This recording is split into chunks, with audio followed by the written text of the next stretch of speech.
Welcome to India Life TV's face-to-face program. We are discussing about the new administration, Biden-Harris team. What is next? We have a special guest, New Jersey Senator Vin Gopal. He will discuss with us about the incoming administration and what the changes we can expect from them. Welcome, Senator. The Senator Vin Gopal is the youngest senator in New Jersey Senate. And at 35, he is very young. So we can expect many things from him. We expect definitely bigger things from him. And he has a leadership role in several committees in the Senate. One of a vibrant leader. He has tremendous influence in our community because he has a great relationship with the Indian American community in New Jersey and in tri-state area. What changes we can expect from the new team compared to the Trump administration? What are the changes you are expecting? What we can expect from the new team, Biden-Harris team? I think one thing we're going to see is civility returned. A lot of people, even if they liked Trump's policies, they didn't like the way he talked. They didn't like his Twitter. They didn't like his demonizing of women and veterans and minorities and all these groups. So I think one thing you'll see with President-elect Biden and Vice President Harris is a return to civility and how we speak to our children and grandchildren and the respect that we want to show each other. I think they're going to bring a lot of that decorum back to the public conversation. 70 million people voted for Trump. So if there was no coronavirus, Trump would have won the presidency again. Do you have an explanation for this factor? How it affected? My biggest criticism of Trump was, again, how he handled President Trump, how he handled his behavior. So even looking at how he handled coronavirus, COVID-19, there's been no plan in place. He says something different every day. Back in February, March, he was praising the Chinese government, and now he's, criticizing the Chinese government. The New Jersey, the state I represent and I'm a senator in, is one of the hardest hit states in the country. We've had more than 15,000 people die from coronavirus, and there's been no national strategy as it relates to fighting the virus, regulations, protective equipment like sanitizer and masks. There's really been no national strategy. And I'm confident under President-elect Biden and Vice President-elect Harris that they will focus on the importance of wearing masks, getting the virus done, making sure we get a vaccine out there effectively. I thought President Biden was good in his focus on manufacturing in the United States, some of the small business things he wanted to do. But again, unfortunately, I think always his rhetoric and his word choice undid any of the good stuff that he wanted to try to do. His language was just not good and not presidential. But 70 million people voted for him. And if there was no coronavirus, he would have won the presidency. What do you feel about that? Yeah, it's a divided country. I think the Democratic Party has made some mistakes where elements of the party have gone a little too extreme.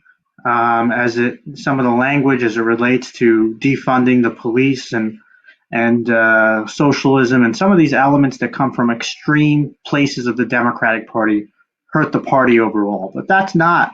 I, as a Democrat, don't support defunding the police. Vice President Biden doesn't support it. Senator Harris doesn't support it. So many others do it. So don't do it. So unfortunately, both parties will get extremists on both sides, and that hurts. And I think that hurt Biden a lot, and that's why this election was so close. Okay, so you feel that the new administration will be a moderate. They will be much more moderate compared to the earlier administrations or compared to Trump administration.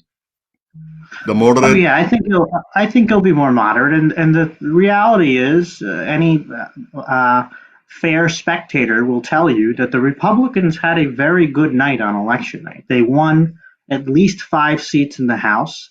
Despite hundreds of millions of dollars spent by Democrats, they only lost one Senate seat. And we saw across the country, people voted for Joe Biden and then they voted Republican the rest of the ticket. So I don't think this was a rejection by any ways of the Republican Party. This was a very close election. 70 million, 74 million is very close. But we saw in U.S. Senate races and House seats, this was a rejection really of President Trump and his behavior.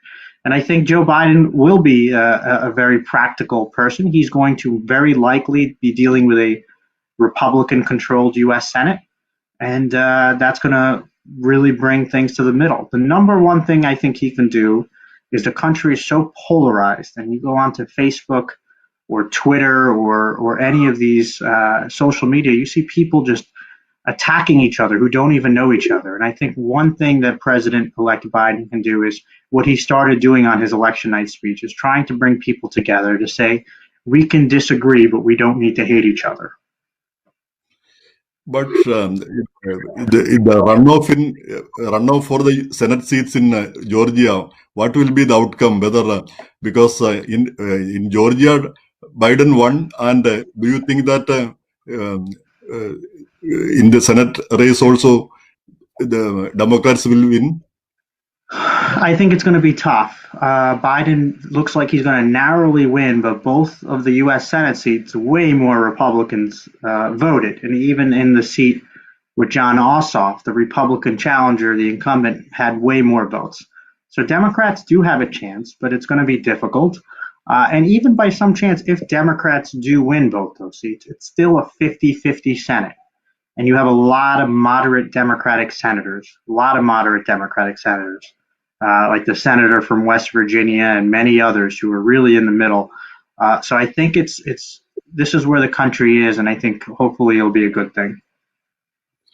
What about the COVID situation in New Jersey? Yeah, more people are getting affected and infected, and so what happens? Earlier it was much better, but now it is going. Things are worse. What happened in the recent weeks, or why it is increasing?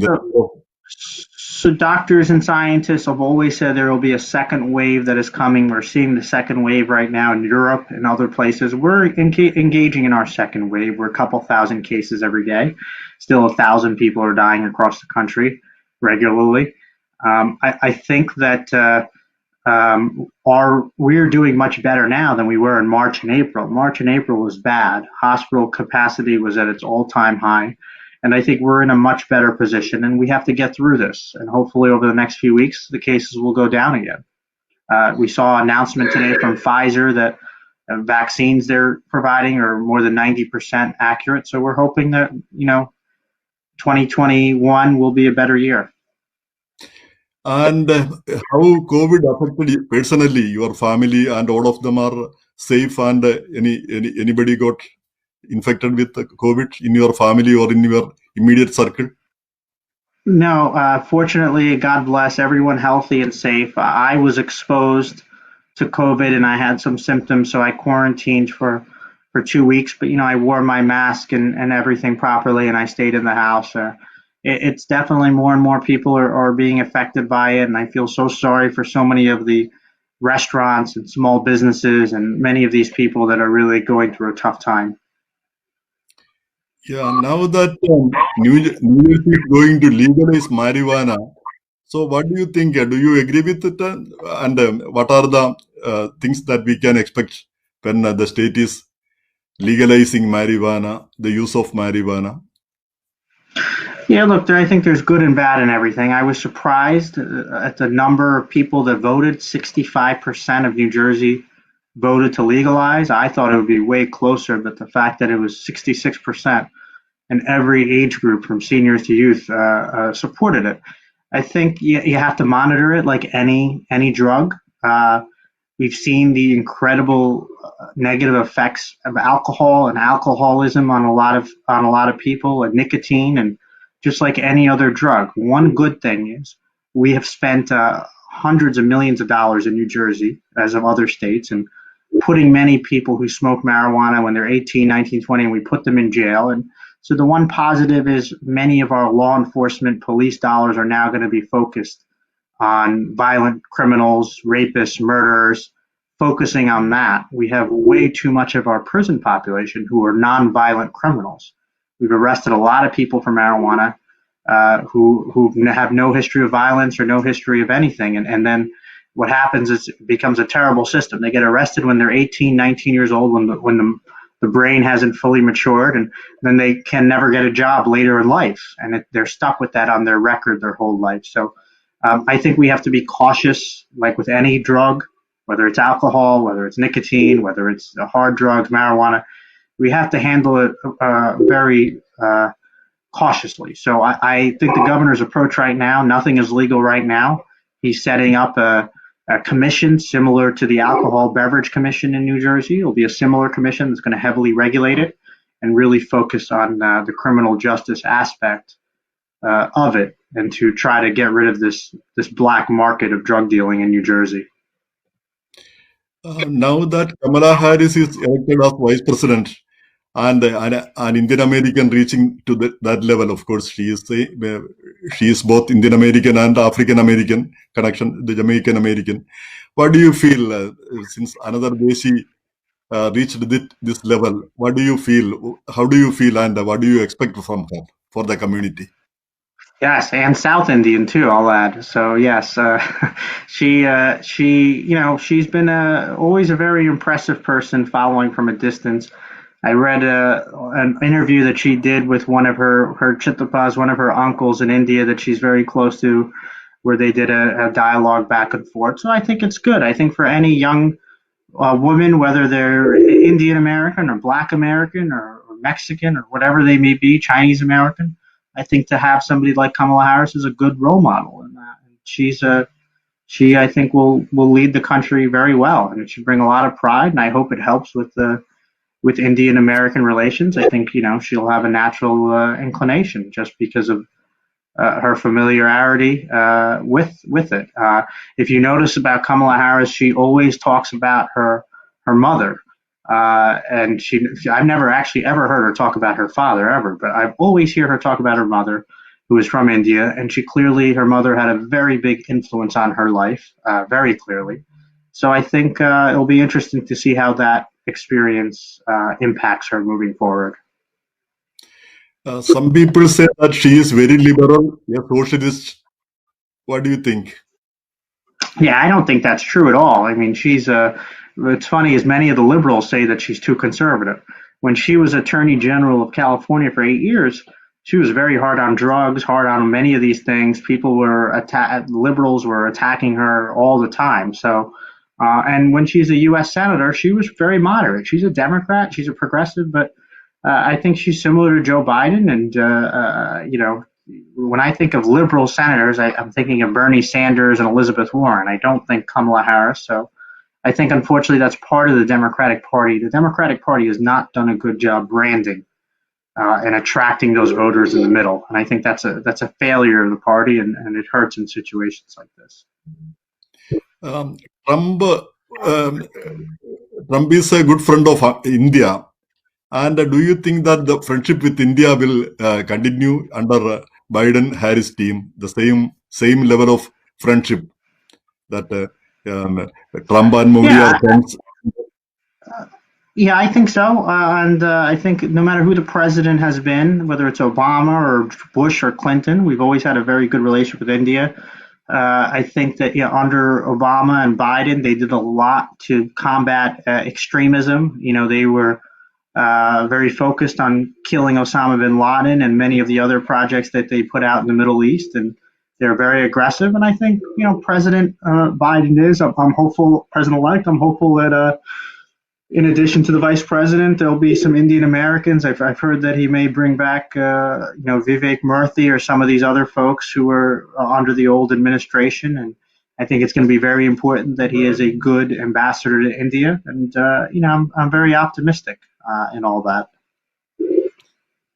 Immigration level, in immigration front, what can we expect? That Trump was very harsh on immigration, and Now that what can we expect? What do you think?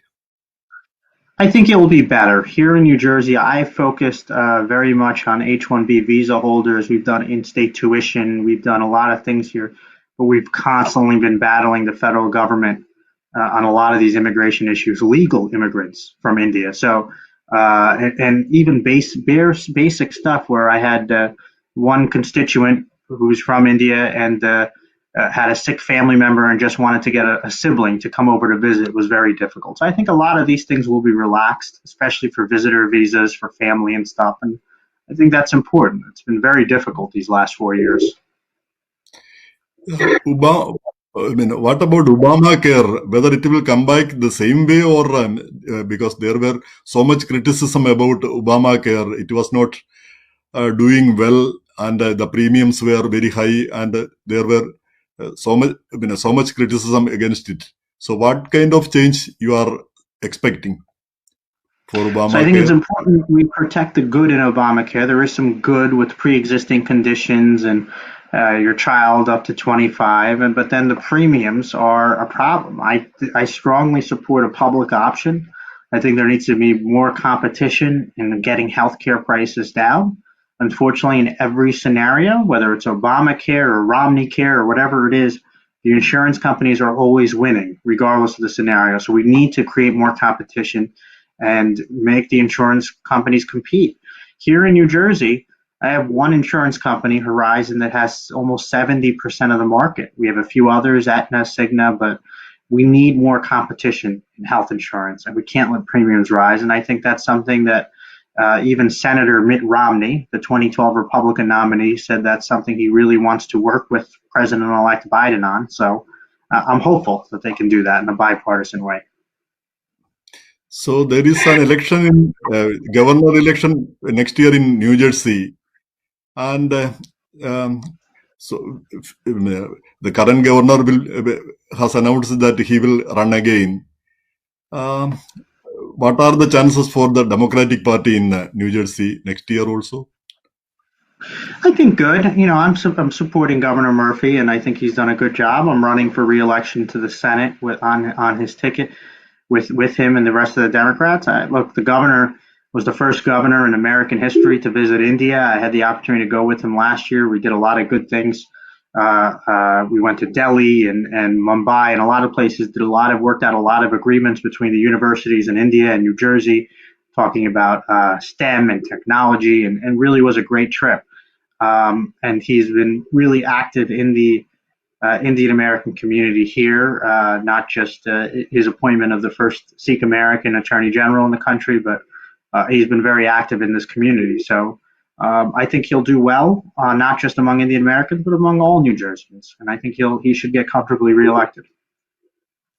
Okay, Senator, thank you very much for joining us, and it was a you brought so much hope for us, and so many things, pleasant things, and I wish you all the best. So, when is the Senate election due for you? Next year or the Next year, following? Okay, 2021. 2021 with the governor. Yes. Oh, okay. So, all the best, and our full support naturally for all the. Thank you. It's So, always good to see you, George. Thank you. okay, then thank you very much. Thanks for joining. And Thank you. okay, bye.